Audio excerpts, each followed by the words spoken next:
Hyundai, Jeanlin Automobile à Échirolles vous présente Grand Air.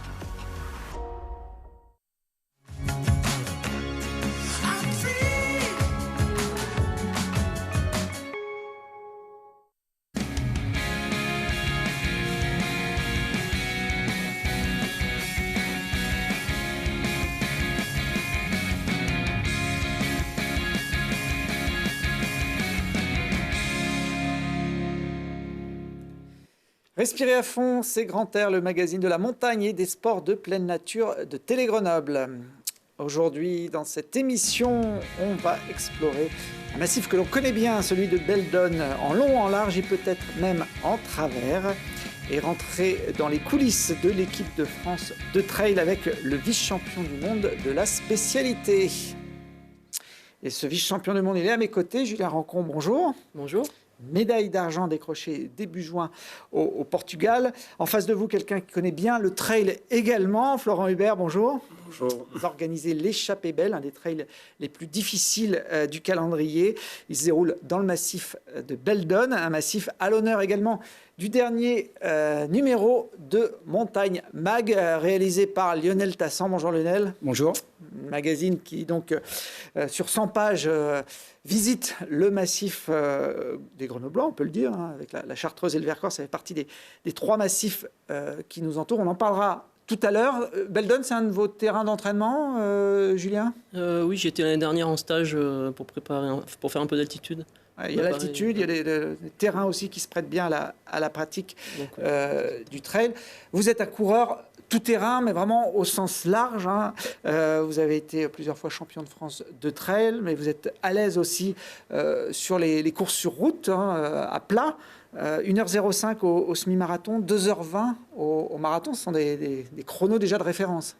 Oui, bon, ça reste quand même loin des références mondiales. Mais, loin des Kenyans, mais... Oui. Mais oui, j'aime pratiquer la course à pied de manière très variée. Et je ne me verrai pas me cantonner à une seule discipline. Donc j'essaye de varier, pas forcément sur toutes les saisons, mais un peu de cross l'hiver, un peu de route au printemps, un peu de montagne, un peu de trail. On peut être performant comme ça sur toutes les disciplines, parce que ce n'est pas vraiment les mêmes façons de s'entraîner entre la course sur route et puis le trail en montagne. Oui, on essaye quand même de cibler des objectifs précis dans l'année, mais souvent l'un peut servir à l'autre. C'est vrai qu'une bonne base de vitesse avec les crosses ou la route, ça peut être très intéressant pour la saison d'été en course en montagne ou en trail.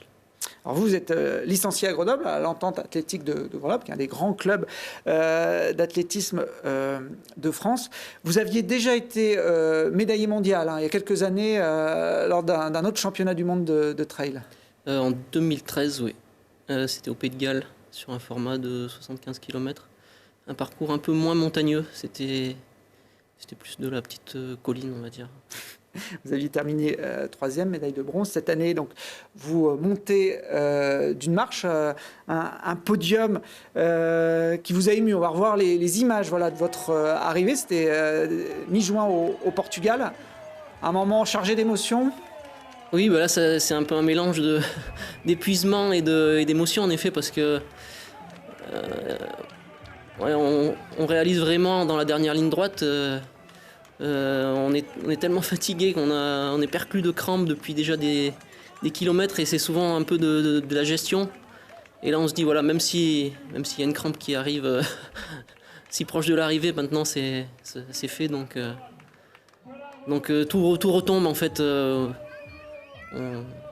Vous avez du mal à vous relever, hein. Fallait pas que l'arrivée soit quelques centaines de mètres plus loin. Ouais, peut-être j'aurais été capable de courir un petit peu plus, mais en effet, quand tous les muscles se relâchent, et finalement, c'est dès qu'on a besoin de les recontracter, et ils se tétanisent un petit peu, donc on a des douleurs partout. Alors, vous le disiez tout à l'heure, il y a différentes tailles de course, hein. Il y a des championnats du monde sur des distances courtes, sur des distances longues. Là, c'était quel format de course sur cette épreuve ? Alors, c'était le format le plus court depuis la création des championnats du monde. C'était un format de 44 km pour 2200 mètres de dénivelé. Et c'est vrai que les années précédentes, c'était plutôt un format aux alentours de 80 km. Mais le format du championnat du monde va évoluer, puisque maintenant on aura un championnat du monde seulement tous les 2 ans, avec les 2 formats distincts sur le même événement. D'accord, on fera le choix entre court et long. Voilà, on aura un format court de 40 km et un format un peu plus long de 80 km. Et vous qui avez été médaillé dans les deux formats, lequel est le plus votre spécialité? Moi, je reste beaucoup sur le court. Ouais. Je préfère quand c'est un peu plus punchy, on va dire. 44 km, 2200 mètres de dénivelé pour cette épreuve. On voit le départ avec des supporters français qui étaient là. Oui, ça part vite. Hein. On n'imagine pas que ces concurrents vont tenir ce rythme pendant plusieurs heures, mais c'est le cas. Oui, tout le monde ne tient pas à la même intensité, mais en plus on était très mal placés, nous les Français. On a eu un petit problème de placement sur la ligne de départ, donc on a été obligé de faire un cross et puis un trail derrière, en fait, pour essayer de se replacer assez rapidement. On vous voit là avec votre maillot de l'équipe de France grimper dans le classement jusqu'à terminer donc, à cette deuxième place. Le ravitaillement, c'est un moment clé. On voit l'un de vos copains de l'équipe de France qui le gère de façon plutôt express. Hein. Ah oui, là, je pense pas qu'on puisse aller plus rapidement. Là, il y avait un seul ravitaillement où on pouvait se faire assister. Donc oui, c'est important de se recharger en énergétique avec des gels ou des boissons énergétiques et puis en boisson, en eau. Donc on essaye de perdre le moins de temps possible. Donc c'est un petit peu technique. Il faut que les personnes qui nous ravitaillent aient un petit peu l'habitude. Donc là, on a un staff qui est très performant en équipe de France. Donc tout s'est bien passé. Vous êtes plutôt performant en montée ou en descente Vous avez dû prendre la deuxième place sur une montée sur ces images? Oui, avec l'âge, je crois que je deviens plus performant en montée, mais j'étais plutôt bon descendeur. Mais c'est vrai que j'ai tendance à être un peu moins casse-cou en descente, on va dire, avec l'expérience.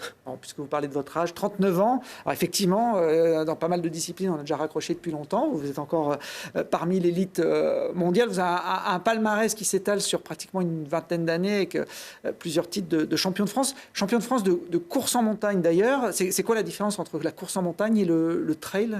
La course en montagne, c'est des formats plutôt courts. C'est en général moins de 20 km. C'est en général des 12-14 km sur les grands championnats internationaux. Avec deux types de courses, des montées sèches ou des enchaînements de montées et de descentes. Mais ça se passe forcément en montagne, alors que le trail, ça peut se pratiquer un peu plus largement, un peu partout, en plaine. Alors, cette médaille, elle n'est pas venue seule. Hein. Vous nous en avez apporté une deuxième en or, celle-là, puisque lors de ces championnats du monde, l'équipe de France a été plutôt performante. Oui, on a rapporté 4 médailles. Donc les deux titres par équipe, les féminines et les hommes, le titre individuel filles et ma médaille d'argent chez les hommes. Alors l'équipe de France, vous en faites partie depuis longtemps, je crois que c'était votre 30e sélection. On voit des images de stages, vous regroupez comme ça régulièrement au cours de la saison. C'est important sur un sport individuel de travailler en équipe? Oui, alors on se regroupe pas très souvent malgré tout. Là, on a un stage de préparation en général avant le championnat du monde. Mais oui, c'est important parce qu'on se connaît déjà très bien entre nous avant ces regroupements, mais ça permet à la fois bien s'entraîner parce qu'on est d'un niveau qui est relativement proche. Et puis il y a toujours une bonne ambiance, donc on passe toujours des moments très très sympas. Et puis le staff, on voit les encadrants là, avec Philippe Propage, c'est toujours des gens qui sont dévoués et qui intègrent une dimension humaine assez importante à l'équipe. Donc, c'était un stage dans le Cantal lors des précédents championnats du monde. Un staff d'entraîneurs bénévole, hein, c'est un sport où il n'y a pas beaucoup d'argent, où on n'est pas professionnel. Non, il n'y a pas beaucoup d'argent. On a quasiment tous un travail à côté, et y compris dans le staff. Donc, Même quand on est vice-champion du monde, comme vous, qu'on a eu des titres nationaux, on n'arrive pas forcément à vivre de sa discipline? Non, pas à temps plein en tout cas. On a besoin de travailler un minimum à côté. Vous avez gagné combien par exemple avec votre médaille d'argent? Il y avait une prime sur la course? Absolument rien du tout. Juste la médaille? Juste la médaille, ouais. Bon, du plaisir aussi d'avoir un... Oui, on y va pas pour ça, mais c'est vrai que contrairement à d'autres sports, il y a très peu d'argent en jeu. On gagne un peu d'argent quand on remporte l'échappée belle, on en parlera tout à l'heure, Florent, mais pareil, c'est pour le plaisir de l'effort. Non, ça ne va pas chercher loin. Ils ont des petits cadeaux, mais voilà. C'est plutôt de l'ordre du cadeau. Alors ça reste néanmoins un sport très exigeant pour le corps, qu'on soit sur des distances de 40 km ou plus en ce qui concerne l'ultra-trail. La blessure, ça fait partie aussi d'une carrière de sportif de haut niveau? Oui, je pense que c'est difficile de passer à côté, ou alors on a vraiment très très bien géré son affaire, mais ouais, c'est un sport très traumatisant avec des impacts, entre l'enchaînement des montées, des descentes. Il y a quand même un volume qui est important à réaliser à l'entraînement, donc même si on essaye de croiser avec des sports un peu moins traumatisants comme le vélo ou le ski, mais ouais, il faut essayer de jongler et parfois c'est sur la corde, donc on essaye de faire au mieux pour pas basculer du mauvais côté. Il faut gérer le capital physique. Alors, vous y arrivez plutôt bien, puisque vous avez fait une longue carrière qui est sûrement pas terminée, puisque vous aurez sûrement d'autres échéances internationales dans les années à venir. Combien de courses on fait dans une saison, justement, pour éviter d'être blessé, d'avoir un corps trop usé? Bon, ça va dépendre un petit peu des distances qu'on fait en compétition. Pour ma part, je fais en général la saison de cross, donc ça fait toujours entre 2 et 4 crosses, 1 ou 2 courses sur route, on monte vite à 6, plus voilà, environ 8 courses l'été, pardon. Les trails. Le trail, donc voilà, on arrive à une quinzaine. Donc une fois tous les 2 ou 3 semaines en moyenne. Ouais, un peu moins peut-être quand même. Vous êtes aligné d'ailleurs fin juin sur le marathon du Mont Blanc, sur une distance un peu similaire, une quarantaine de kilomètres. C'est une épreuve mythique à Chamonix. Vous êtes le dossard 19, maillot bleu. On vous voit sur ces images. Bon, ça s'est un peu moins bien passé que lors des championnats du monde. Oui, bah, j'ai pris à la fois un coup de chaud, on va dire, avec les températures de ce week-end-là. Et puis, il me manquait peut-être un peu de récupération, 3 semaines entre 2 épreuves de cette intensité-là. C'est un peu la limite et il m'a manqué sûrement un peu de récupération. Il y avait du très haut niveau aussi sur cette épreuve qui fait partie des grandes classiques du calendrier. On vous a vu là, un beau ralenti à la descente. Et puis, ça, c'est le vainqueur, un jeune Italien de 21 ans, Davide Magnini, qui a mis 7 minutes au deuxième.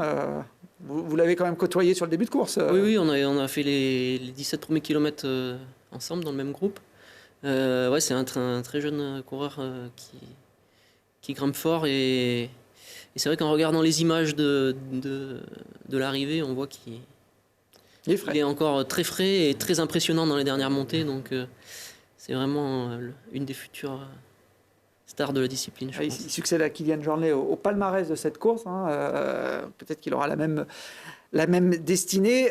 Manu, quand on parle de trail et du Mont Blanc, on pense évidemment à l'UTMB, l'autre grande course mythique qui se déroule à la fin du mois d'août, qui est une référence mondiale en la matière. On voit quelques images de cette épreuve qui fait un carton un petit peu partout dans le monde. On traverse des océans pour venir courir autour du Mont Blanc. Oui, tout à fait. Et je ne sais pas combien, je crois 60 ou 70 nationalités sont représentées. Tout à fait. Il y a plus d'ailleurs de gens qui veulent la courir que de dossards disponibles chaque année. Il y a évidemment un paysage magnifique. C'est un modèle sur lequel vous vous inspirez, vous, pour développer l'échappée belle ou pas forcément? On est parti plus d'un coup de cœur pour un massif que de comparer à d'autres épreuves. Et surtout, je crois que la règle d'or, quand on a réussi à se réunir en se disant « Allez, on va faire cette course de l'échappée belle, on va l'organiser », c'était de se dire « On va surtout essayer de faire une course qui... Pas pour faire une course de plus, parce qu'il y en a franchement beaucoup au calendrier. Donc on voulait un parcours atypique. Et je crois qu'on le tient. On a trouvé notre public. On a mis un peu de temps, mais maintenant on a notre public. Voilà. Donc, Alors vous avez quand même un point commun avec l'UTMB, un point commun qui est lié à un coureur qui avait remporté l'épreuve en 2017. On le voit là à l'arrivée à Chamonix. C'est un bain de foule digne d'un Tour de France. C'est François Den, qui est l'une des grandes stars du trail de ces dernières années. Oui, on est très, très fiers de l'accueillir sur la course. On avait déjà eu des grands noms du trail avec Sylvain Court notamment, avec Oscar Pérez, mais qui est plus connu dans le domaine du super ultra endurance, lui, des très très très longues distances. Et cette année, on a François Den. Donc voilà, c'est un super cadeau, une super récompense pour tout le monde. Ça nous met un peu la pression parce qu'on ne sait pas trop combien de temps il va mettre. Donc on est tous un peu sur la brèche pour savoir comment on va s'organiser s'il arrive plus tôt que prévu. Il faudra peut-être être en place un peu plus tôt que d'habitude à l'arrivée, par exemple. Voilà. Mais bon, c'est des bons problèmes à gérer. Comment ça se passe quand une pointure comme ça veut s'inscrire en épreuve comme vous? C'est vous qui lui avez proposé? C'est lui qui vous a appelé? Alors, ça faisait... En fait, on envoie des invitations, voilà, parce qu'on a quand même des relations, donc... là, en l'occurrence, on le connaissait personnellement, puisqu'il s'entraînait à Chambéry pendant un certain temps. Il a été étudiant kiné à Grenoble pendant plusieurs années. Ouais, voilà, c'est quand même un local, on va dire, partiellement. Voilà. Maintenant, il vit dans le Beaujolais. Et puis, donc, on avait des contacts, on lui a proposé chaque année... sans trop savoir. Puis, on a remarqué qu'il s'entraînait quand même souvent en Beldon, donc il devait apprécier aussi le massif. Et puis cette année, on a relancé comme d'habitude une perche et il nous a répondu c'est certainement la bonne année pour le faire. Voilà. Donc on était très, très contents de ça. Après, ça ça va pas nous changer l'épreuve. Je veux dire, on va faire tout faire pour qu'il soit content. Mais quelque part, l'épreuve, est-ce qu'elle est... voilà, on espère juste que ça va lui plaire comme elle est. Parce qu'on ne pourra pas non plus la transformer, quoi. Voilà.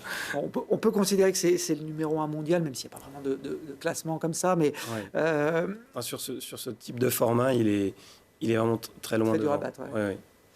Il ne prend pas votre course à la légère, puisqu'il est venu au mois de juin en repérage dans le massif de Beldon. On a quelques images signées Nicolas Favre, qui le suit tout au long de sa saison. Qu'est-ce qu'il en a pensé de ce premier repérage? Il connaissait un petit peu, parce que comme je dis, il vient quand même régulièrement courir aussi là-bas. Mais c'était magique. Alors après, là, il est venu à une période où il y a beaucoup de neige. Donc là, ça se voit pas trop sur ces images-là, mais peut-être après. Donc on n'a pas pu faire tout le tour qu'on voulait. Voilà.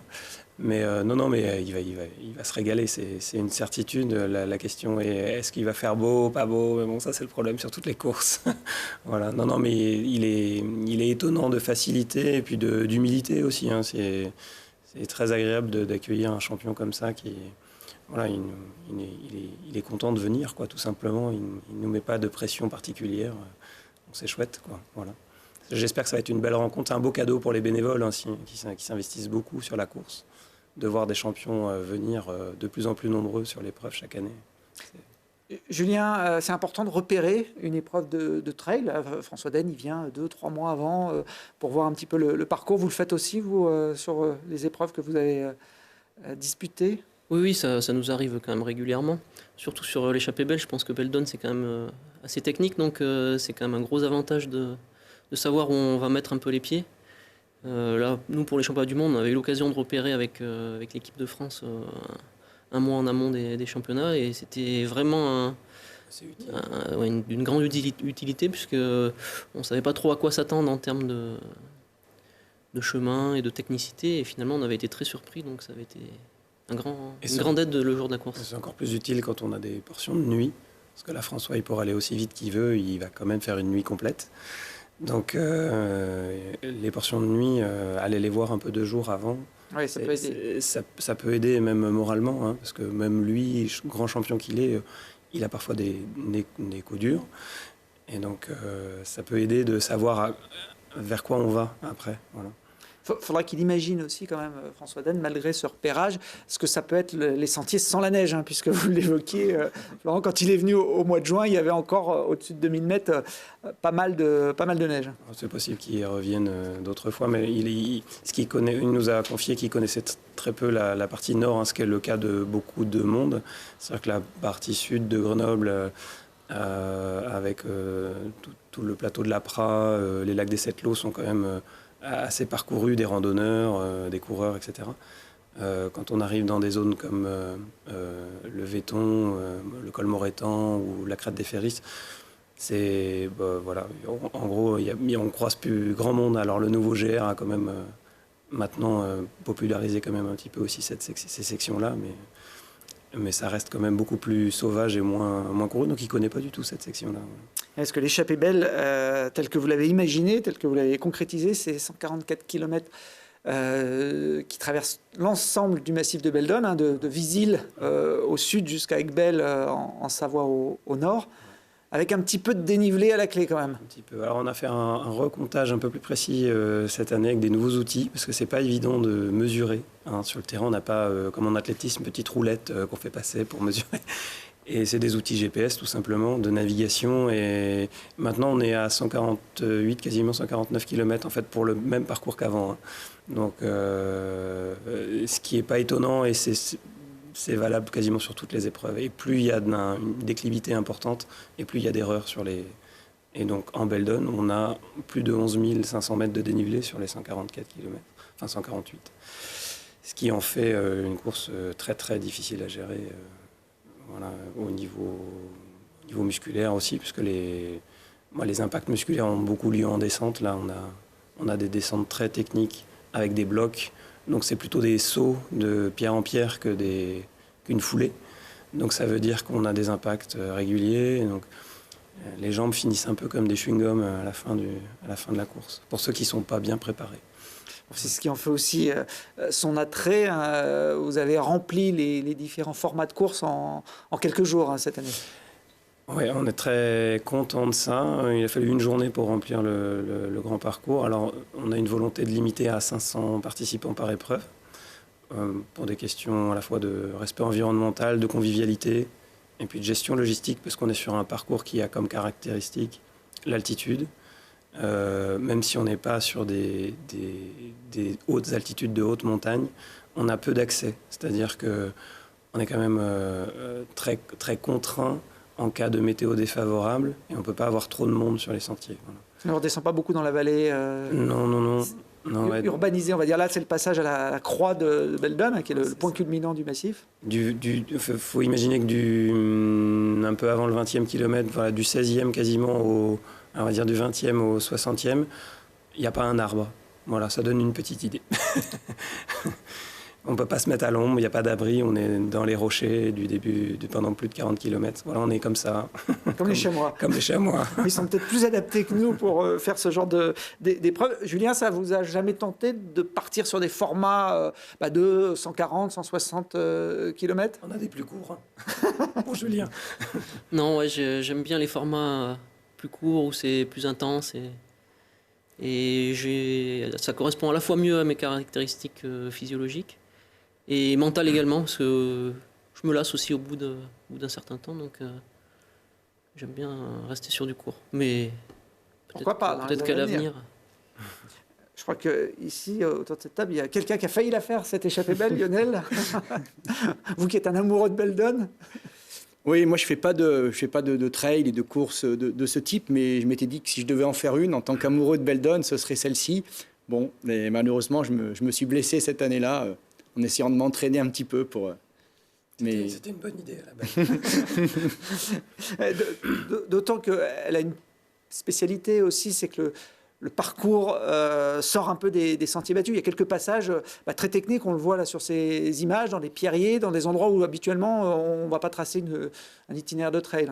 On a voulu faire un tracé sans concession, enfin avec le minimum de concession, c'est-à-dire qu'on ne voulait pas choisir la facilité. Donc d'un point de vue de l'organisation, puisqu'il faut quand même garder les coureurs en sécurité, là on voit Sylvain Court dans la montée du col de la Vache. Voilà.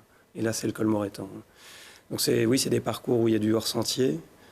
C'est du hors-sentier ou du sentier, on va dire, non balisé, mais il y a une trace. Voilà, c'est ça que je veux dire. Mais c'est effectivement pas évident de progresser. Moi, je parle quand même un peu plus de progression que de course dans certains passages. Voilà. On voit que ça marche quand même une partie du parcours. Sylvain Court, qui porte bien son nom, qui a été champion du monde aussi de trail. 2015 à Annecy. Comme quoi, Julien, champion du monde de trail, peut aussi remporter l'échappée belle. C'était son premier long. En tout cas, sa première victoire en long. Ouais. Bâton ou sans bâton quand on fait des parcours comme ça Ça, c'est très personnel. En tout cas, sur l'échappée belle, je pense qu'il faut savoir les remettre dans le sac à certains endroits. Moi, je cours toujours jamais sans bâton. Jamais avec des bâtons. Je viens de l'athlétisme un petit peu traditionnel, donc C'est vrai que on a sur un cette culture un marathon, peu. sur route, on a rarement besoin de sortir les bâtons. Oui, voilà. Et puis bon, les formats que je pratique nécessitent pas forcément beaucoup de bâtons. Bon, c'est une des courses, je disais, les plus dures du calendrier. Il n'y a qu'à regarder le nombre de finishers. Hein. C'est pratiquement un tiers, enfin les 2 tiers de ceux qui sont au départ vont pas avoir la ligne d'arrivée. Il y a 2 indicateurs qui nous font dire que l'épreuve est difficile, parce qu'après, les kilomètres, le dénivelé, il y a toujours plus gros, plus dur. Hein. Il y a plein d'épreuves qui sont plus longues. Mais on a régulièrement pas plus de 30% de finishers sur le grand. Pendant 3 ans, on a eu 30-35. Ça, c'est vraiment plus bas que la moyenne de ces distances-là. C'est plutôt 50-55 d'habitude, d'arrivant. Et puis on a un autre indicateur, c'est que jusqu'ici, des gens comme Sylvain qui sur l'UTMB pourraient tourner largement moins de 24 heures, chez nous, ils ont mis 28. Voilà. Alors qu'il y a 30, Alors que la distance est plus courte. alors qu'il y a 30 km de moins. Donc ça vous donne une idée quand même du terrain. C'est le terrain qui fait ça, hein, principalement. Et le fait qu'on est sur une réelle semi-autonomie, c'est-à-dire que même Sylvain avait passé sur certaines sections 4 ou 5 heures sans voir un ravito. Ce qui est très long. C'est très long. C'est-à-dire que sur un UTMB, il passe jamais 4 heures sans voir un ravito. C'est pas possible. Il y a des sections, il y a 16 ravitaux, je crois, sur l'UTMB. Chez nous, ils sont 10. Donc il faut avoir de quoi tenir dans le sac. Et oui, du coup, ça veut dire qu'il y a une gestion de l'alimentation qui est quand même très différente. Puis il y a un sac qui est un peu plus lourd. Donc ce qui, je trouve, enrichit tout l'intérêt de la course, c'est qu'on joue sur plus de paramètres. Voilà. Bon, puis quand on arrive au bout, il y a un rituel qui est celui de la cloche. Hein. Ouais, tout à fait. C'est un concurrent qui nous a donné cette idée. C'était le trophée de la première année, mais on le faisait pas sonner à tout le monde. Et finalement, c'est devenu un petit peu l'emblème de la course. Et ben là, on voit Sylvain à nouveau là, qui se régale. Et on est assez content, mais cette course a pas mal de symbolique aussi. Voilà, elle est maintenant vraiment ancrée dans le territoire, et les habitants de Beldon sont hyper fiers et portent vraiment la course. Encore plus que nous dans l'organisation, j'ai envie de dire. Ils nous portent, nous. On sera du 23 au 25 août, Ouais. cette épreuve, avec des formats effectivement de 80 et 50 km pour ceux qui veulent en faire un petit peu moins. On verra si François Den fait moins de 24 heures, c'est l'objectif. Vous voulez peut-être fixer avec lui. Alors, moins de 24, c'est tout ce que je lui souhaite, mais ça va être très compliqué. Techniquement, on pense que 24 heures, c'est atteignable juste, mais il faudrait qu'il ait une très forte concurrence ce jour-là, ce qui ne va pas être avec tout le respect des autres concurrents qui sont inscrits, qui sont très bons, hein, mais il est un cran au-dessus quand même. Donc on va voir. Mais oui, il va améliorer le chrono, je pense. S'il va bien et qu'il n'a pas de bobo, ça va aller.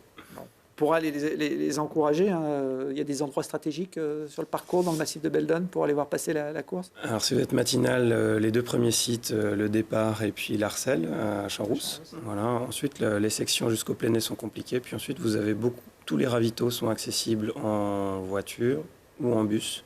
On a des petites navettes aussi qui emmènent le public. Donc ça fait beaucoup de points de rencontre. Plénay, Supercollet, Les Glaisins, Valpelouse, qui est une ancienne station, on a Le Pontet. Voilà, tout ça, ça fait des points de rencontre. Et Aiguebelle, bien entendu, à l'arrivée. À l'arrivée avec la cloche. Ouais. Bon, il y a toutes les infos sur le site internet de l'Échappée Belle, même si on peut plus s'inscrire pour 2019. Beldon, qui est également à l'honneur cet été du dernier numéro de Montagne Magazine, Montagne Mag, comme on dit pour les intimes, Lionel. Ça, c'est vraiment un numéro que vous avez réalisé, j'allais dire, de A à Z. C'est un numéro que j'ai réalisé de A à Z, effectivement, et qui me tenait à cœur, parce que c'est un massif qui m'a vu grandir. C'est là où j'ai appris la montagne, où j'ai, on va dire, appris à grimper, à marcher, à observer les animaux, à skier. Et voilà, j'en suis tombé amoureux, et ça va rester mon massif numéro 1. C'est un massif que vous connaissez par cœur. Il y a encore des endroits qui vous surprennent, ou On connaît jamais vous avez fait le tour quand même? On connaît jamais par cœur. Il y a toujours des zones d'ombre. Et il y a même des morceaux de sentiers balisés que je découvre encore. Et notamment sur le versant Savoie, dans la vallée des Villards, parce que c'est un peu plus loin d'accès par rapport à mon domicile, on va dire proche Grenoble. Ouais, vous êtes du côté grenoblois du massif de... Mais bon, j'ai quand même pas mal tourné, effectivement, dans Beldon. Alors, spécial Beldon parle, on va dire, de randonnée. Ça, c'est classique. C'est un massif qui accueille des milliers et des milliers de randonneurs tout au long de l'année. Grand sommet, grande randonnée. Il y a des coups de cœur. Comment vous l'avez construit, ce numéro? Eh bien, je l'ai construit par rapport à ma propre expérience. Il y a des coups de cœur. Dans les grands sommets, on a par exemple les sommets, notamment, vous parliez tout à l'heure du nord du massif qui est méconnu, un sommet comme le Puy Gris, qui a été mon premier grand sommet quand j'avais 12 ans, avec mon grand-père, et qui est un sommet qui est vraiment magnifique, avec un itinéraire compliqué dans du terrain de caillasse, puisqu'on a des glaciers qui disparaissent, et qui amène à presque 3000 mètres. Donc voilà, ça c'est par exemple, c'est un coup de cœur, le Puy Gris. Après, on a d'autres sommets plus connus, comme la Croix de Beldon, où passe l'échappée belle, le Rocher Blanc, et qui sont tout aussi intéressants. Vous avez tous grimpé les sommets de Beldon? Oh, il doit en manquer, hein. Ouais. Il doit en manquer même beaucoup, mais ah ouais, il y en a beaucoup. Alors, il y a aussi un volet sur les refuges, ça c'est assez classique. Il y a un GR maintenant qui traverse Beldon de refuge en refuge. On en a parlé le mois dernier dans cette émission, mais vous anglez aussi sur les cabanes, des endroits un peu plus secrets qui ne sont pas forcément gardés et connus du grand public. Oui, notamment dans la partie nord du massif, c'est-à-dire au nord des 7 lots, des lacs, pour ceux qui connaissent bien. Donc il y a toute une série de cabanes qui sont mises à disposition du public gratuitement par les communes, par les propriétaires de terrain, et qui sont de plus en plus utilisées pour des sorties famille. C'est pas des cabanes qu'on utilise comme les refuges du Mont Blanc pour faire des marches d'approche pour après aller vers des grands sommets. Tout se fait maintenant à la journée dans Beldon. Mais c'est plus des objectifs d'immersion. Voilà, on va dans les cabanes pour passer un moment, pour être en montagne. Pour passer la nuit aussi. Pour passer la nuit. Elles sont souvent adaptées à quelques couchages, on va dire. Elles sont adaptées, voilà. Il y a des aménagements. Il y a une association qui s'appelle Tous à Poil qui bichonne, c'est leur appellation à eux, qui bichonne les cabanes depuis quelques années, donc qui leur donne un petit coup de rafraîchissement. Oui. Vous parliez des glaciers. Il en reste des glaciers dignes de ce nom dans Beldon. On voit là dans le magazine un comparatif justement au niveau du Puy Gris. Ouais, bah là, c'est le glacier du Glésin. Donc moi j'ai souvenir de l'avoir fait en 1985 où on était sur... Alors c'était du névé, mais le névé il était conservé parce qu'il y avait le froid du glacier en dessous. Et ce glacier il a maintenant quasiment disparu. J'ai surpassé il y a déjà quelques années, je crois que c'était en 2012 ou 2013 la dernière fois, et on est essentiellement dans de la caillasse, dans du gneiss qui est pas facile. Alors là, c'est impossible de courir. Hein. Je ne sais pas si vous ferez un jour passer l'échappée belle là, mais c'est du casse-pattes. Et alors, il reste des morceaux de glace en dessous de la roche par endroits, mais on peut considérer que ce glacier a disparu. Donc aujourd'hui, à part quelques petits morceaux, il reste peut-être le glacier de Frédane, au pied de la Croix et du Grand Pic, versant ouest, au-dessus du lac Blanc, qui résiste. Mais chaque année, je constate son recul. Et ce glacier, justement, vous en avez fait le tour quelques années par les arêtes. Vous avez appelé ça la skyline. Ça, c'est le côté escalade de Beldon et aussi terrain d'aventure. On peut partir comme ça sur des itinéraires un peu inédits aux portes de Grenoble. Ah, tout à fait. Beldon s'y prête à merveille, puisqu'en fait, on a des itinéraires qui permettent d'accéder au sommet sur des arêtes qui ne sont pas très difficiles, qui atteignent le 3, voire le 4 pour ceux qui pratiquent l'escalade en termes de difficulté. Donc avec un peu d'expérience, moi je suis grimpeur, et en les ayant déjà parcourus, par exemple avec la corde, en sachant où sont les sections clés, où est la prise, etc., après on peut s'amuser à faire des traversées d'arêtes sans corde. Il faut avoir le vertige quand même, hein. Oui, alors après, là, il y a la caméra, ces caméras de style GoPro qui déforment, qui rendent les perspectives pires qu'elles ne sont en réalité. Très plongeantes. Voilà. La skyline de Beldon, il y a un volet grimpe important aussi dans le magazine. Là, je pense que vous êtes autour du Grand Pic. Sur ces... Là, on est sur les arêtes. Voilà, là, on est un peu plus loin, mais on était sur les arêtes entre la Croix et le Grand Pic. Là, on va vers le Rocher de l'Homme. Bon, en solo pour une partie, mais... Faites ça avec des spécialistes de l'escalade, hein, François Kern, qui était votre compagnon sur cette aventure, qu'on avait aussi le plaisir de recevoir dans Grand Air pour d'autres expéditions un peu plus lointaines. Beldon, c'est aussi le repère des loups. Ils sont revenus depuis de nombreuses années en Isère et notamment dans le massif de Beldon. Si j'en parle, c'est que c'est un animal qui vous fascine, hein, Lionel, qui vous attire, qui vous intrigue. Oui, exactement. J'ai entrepris depuis 1 an et demi, 2 ans, une quête personnelle du loup. Voilà, c'est à titre personnel. L'objectif, c'est d'essayer de l'observer, de le filmer, de mieux le connaître et puis de m'apporter des émotions à moi, tout simplement.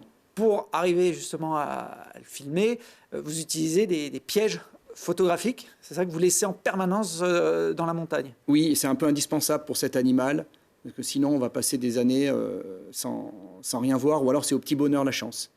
Donc j'ai un certain nombre de caméras qui travaillent toute l'année et qui me permettent à la fois de récolter des images, mais aussi d'avoir des informations sur les secteurs où ils se trouvent. Et comment vous savez l'endroit où il faut les mettre, ces caméras Ça se fait de manière empirique, hein. Petit à petit, on progresse en fonction de ce qu'on voit. Et puis il y a la saison hivernale où on a aussi les empreintes dans la neige qui permettent d'avoir des bons indices. Et puis après, il y a aussi le réseau, un peu le bouche à oreille, hein, parce qu'on n'est pas, je suis pas seul à m'intéresser aux loups, pas le seul dans le massif. Donc, Alors elles sont camouflées, hein. On peut passer devant en randonnée sans forcément s'en rendre compte. Vous vous en rendrez compte parce que le randonneur va aussi la déclencher, c'est ça, dès qu'il y a un passage? Oui, tout à fait. Ouais. Faut pas la mettre le jour de l'échappée belle sur les sentiers. Non, parce que ça va déclencher à chaque passage. Donc après, il y aura plus de batterie, plus de carte mémoire. Vous avez mis combien de temps avant d'arriver à avoir des loups sur vos caméras? J'ai mis environ 6 mois pour réussir à avoir le premier loup, mais dont plusieurs mois où j'étais sur un secteur. J'avais eu des indices l'hiver d'avant et a priori ils ont changé leurs habitudes, donc j'ai eu zéro image pendant cet hiver-là et ensuite j'ai changé de secteur et là donc j'ai eu mon premier loup il y a à peu près 1 an exactement. Ce sont les images là qu'on voit, je crois. L'impression, 30 juin 2018. La première fois, il y a toujours un côté, j'imagine, excitant d'ouvrir le boîtier, oui. Voir ce qui a été capturé. Tout à fait. Au début, j'étais un peu dubitatif. Je me demandais si j'allais trouver du plaisir à voir finalement des images, à ne pas voir des animaux, à les voir de manière indirecte. Et puis finalement, c'est tout aussi intéressant que de les voir.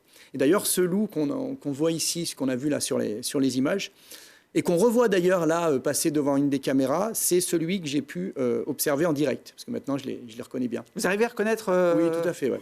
Leur donner des petits noms, non, presque? Voilà, la femelle, c'est Blanchette. C'est pas moi, c'est quelqu'un d'autre qui lui a donné ce nom-là. Voilà. Alors, nuit et jour, hein, d'ailleurs, vous arrivez à les observer. Ils ont l'air paisibles là, sur vos images, hein. Complètement. Après, le piège, il émet quand même des ultrasons que les animaux détectent parfois selon comment on l'a posé. Donc, il y a aussi des moments où j'ai dû retirer des pièges parce que les loups, ça leur faisait peur et ils faisaient demi-tour. Voilà. Vous avez même des petites images, une petite séquence là, qui date du 13 février dernier, toujours dans le massif de Beldon, où là, c'est pas un loup que vous avez réussi à capter, mais toute la famille. Ben là, c'est les 3 que je suis depuis maintenant près d'1 an. Donc, Blanchette et c'est... La Blanchette qui est en 3e position, ouais. Et puis le mâle alpha, et puis au milieu, c'est le jeune que j'ai pu voir en direct l'automne dernier. Il y en a aussi dans les massifs autour de Grenoble et Beldon, c'est vraiment le fief, hein, il y a plusieurs meutes. Non, c'est plus le Vercors. Plus le Vercors. Plus le Vercors. Il y a plus de meutes dans le Vercors. Après, le Vercors, il y a aussi une plus grande surface. Surface, oui. Et en Chartreuse, non, il n'y a pas de meute installée. Il y a uniquement des loups qui transitent.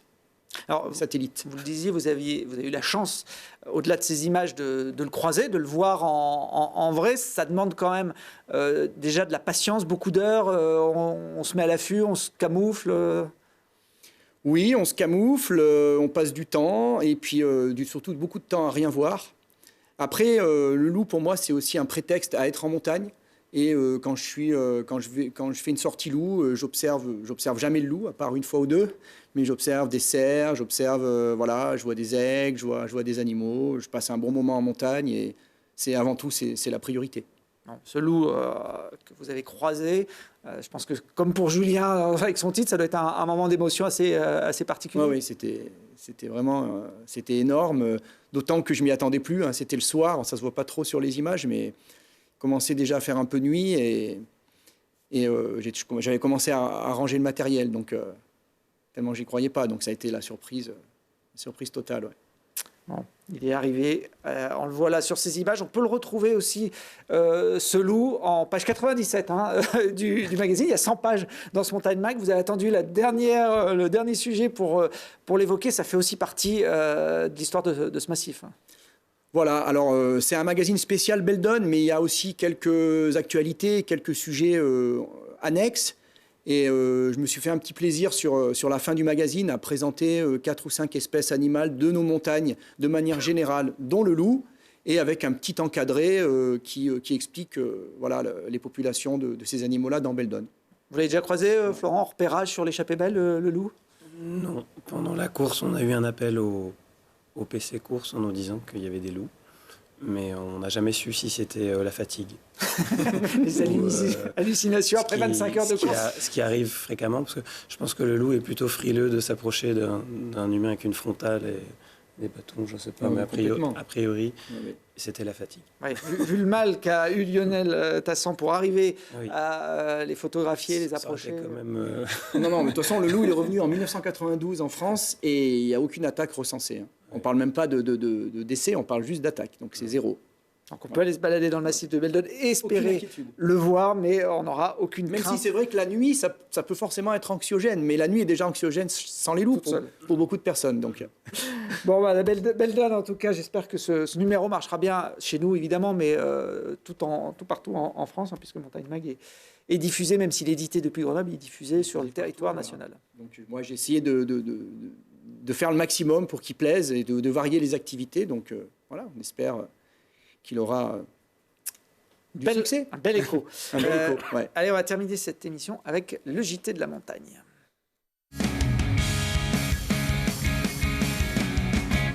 Et on commence avec des images presque incroyable du sommet du Mont Blanc, couvert de voiles de parapente. 150 à 200 parapentistes ont profité de l'épisode de canicule de la fin juin pour se poser sur le toit de l'Europe après avoir décollé 3000 mètres plus bas dans la vallée. Les courants ascendants étaient tellement importants que certains ont pu monter jusqu'à 5600 mètres d'altitude.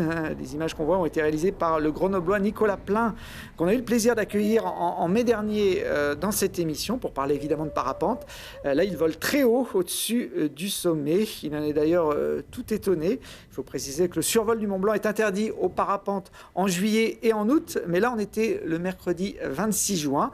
Il y a même un petit avion de tourisme qui s'est posé près du sommet dans cette semaine-là. Ça, c'était un peu plus discutable. En tout cas, c'est du jamais vu. Autant de parapentistes au sommet du Mont Blanc. Et parmi ces parapentistes présents ce jour-là, il y avait un autre habitué de Grand Air.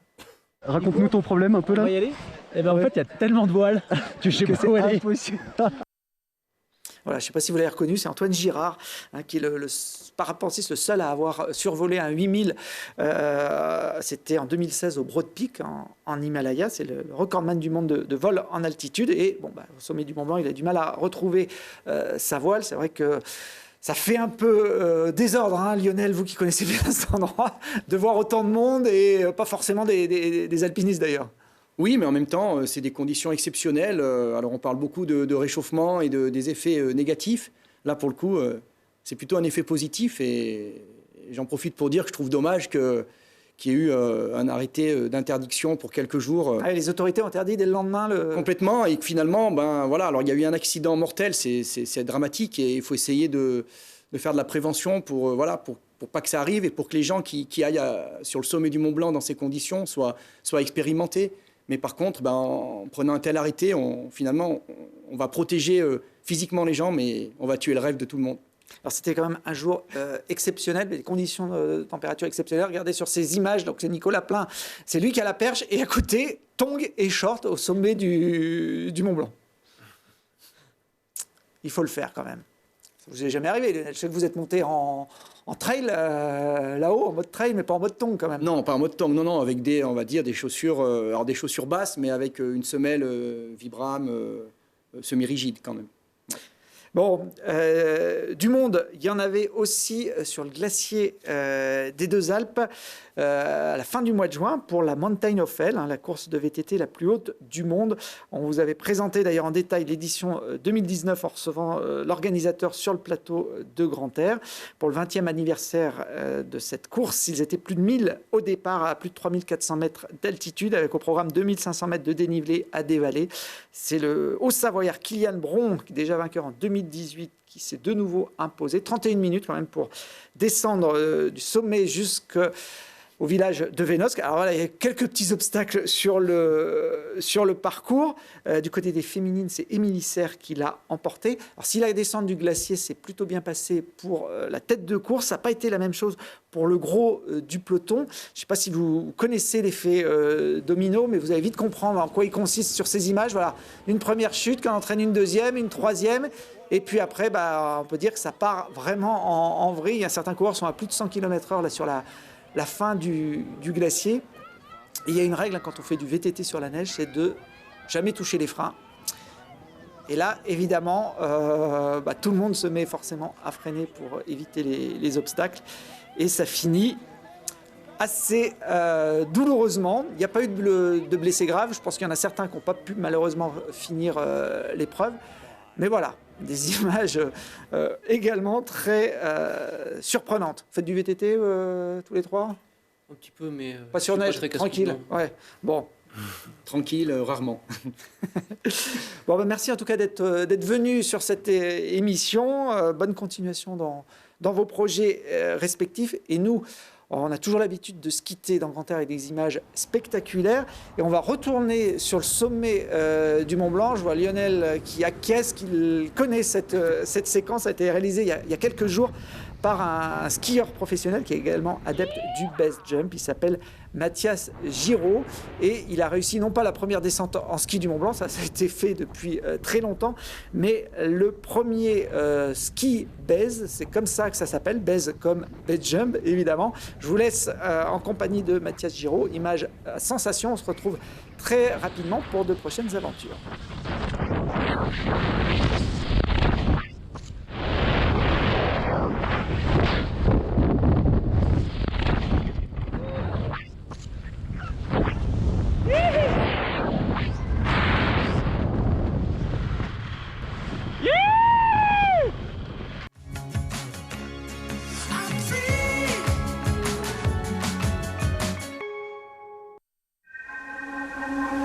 Hyundai, Jeanlin Automobile à Échirolles vous a présenté Grand Air.